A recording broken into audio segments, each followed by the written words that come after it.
د پښتانه چرګۍ یو داسې څوک د ابد په خوب ویده کېږي چې لا یې هم سرشاره نارو ته اړتیا لیدل کېده.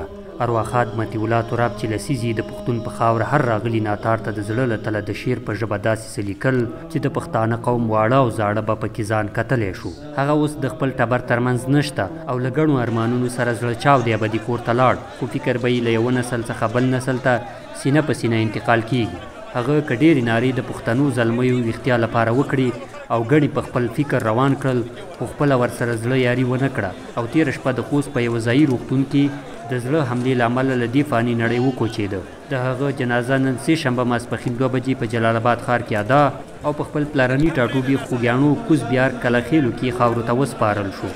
د لسیزو ادبي بنډارونو ملګري وایي مطیع الله تراب یوازې یو شاعر نه بلکې یو داسې څوک و چې پښتانه ادب ته به یې نشتون ګران تمام شي او تشه ډکول به یې لسیزي وخت په بر کې ونیسي.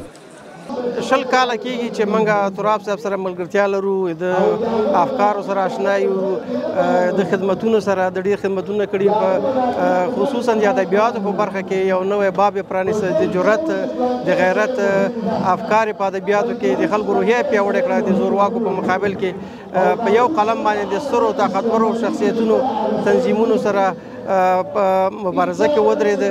د هغو مبارزې رنګ رڼو د افغانستان د خلکو ذهنیت روښانه کړ. نن چې موږ تاسې ګورو په زرګونو خلک چې دلته حاضر دي د جنازې په مراسمو کې، په لکونو خلک چې دي افغانان چې دي د هېواد داخل کې بهر کې د غمرازۍ پیغامونه یې رالیږلي، د کورنۍ سره غم شریکي کړې او د افغانستان د فرهنګ دپاره یو لوی ځای بلې واقعا یو لوی ځای ده. دې ځای ډکول خو اسانه کار نه دی.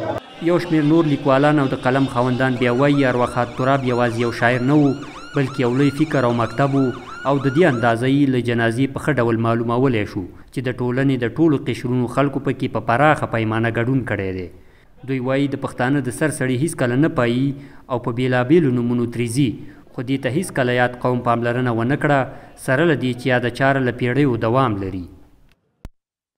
تراب صاحب نه یوازې ملي حماسي انقلابي شاعر و بلکې تراب صاحب د ولس ژبه وه. تراب صاحب په ټولنه کې واقعا بدلون راوستی و د ځوانانو ته د انګیزې په ورکولو کې، خو تراب صاحب اصل کې مړ نه دی، د هغه روح روان به انشاءالله ژوندی وي، د هغه هغه شعرونه، د هغه هغه کوم کتابونه چې چاپ سوي دي. پښتون قوم ډېره کمبختي ده او بدبختي ده چې موږ کلم چې خلک راوځي پوه شي، په خبره پوه شي، د خبرې سړی شي، یا هغه حکومتونه ورټي دغه کې یا ووژلی شي او شهید شي او یا دغسې نادودو سره مخ شي او هغه په طبیعي مرګ باندې مړ شي. ګڼ نور چې د مرحوم تراب د مرګ له امله غریو نیولي او په خولنو سترګو یې په جنازه کې ګډون کړی وایي هغه د ځوانانو په فکري روزنه کې دومره کار کړی چې ګڼ بیا سره له ډېرو امکاناتو نه دي توانېدلي چې دومره پښتانه ځوانان پر ځان او یو فکر راټول کړي. د دوی پر وینا که د تراب په ژوند سیمینارونه جوړ شي او مقالې ولیکل شي، په راتلونکي کې به یې په ټولنه کې هغه فکر تت نه شي چې ارواښاد تراب ورته ځواني په داو لګولې وه. تراب یو ډېر ستر شاعر و، یو ډېر ستر حماسي او انقلابي شاعر و. د ځوانانو په فکرونو کې ډېر غټ رول لوبولو. د دوی چې هغه بیتونه عموما د هغه د ماسټرانو په فکر باندې که چېرته دوی مطالعه کې دا د ځوانانو لپاره یو ډېر غټ هدف پکې و. هر بیت یې په بار بار اورېدلو ارزېدلو. زه په دې یقین یم چې هر پښتون، هر افغان چې هغه په پښتو ژبه ګویا وي، په پښتو ژبه خبرې کوي، هغه به د تراب صاحب د نوم سره هم بلد وي، تراب صاحب د اشعارو سره به هم بلد وي. نو پکار دا ده چې په ده باندې ریسرچونه وشي، تحقیقات وشي، تر څو د نوي نسل لپاره، د راروان نسل لپاره دغه شیونه په علمي توګه او د زیرمې په شکل باندې پاتې شي.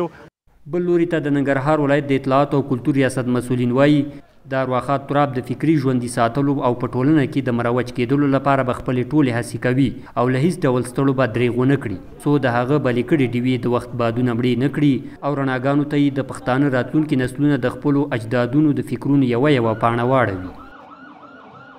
موږ به انشاءالله کوشش وي چې د دوی یاد تازه کړو، د دوی اشعارو، د دوی خدمتونه، د دوی او ټول ابتکارات وخت په وخت باندې روښانه کړو، تر ولسونو، تر خلکو پورې ورسوو.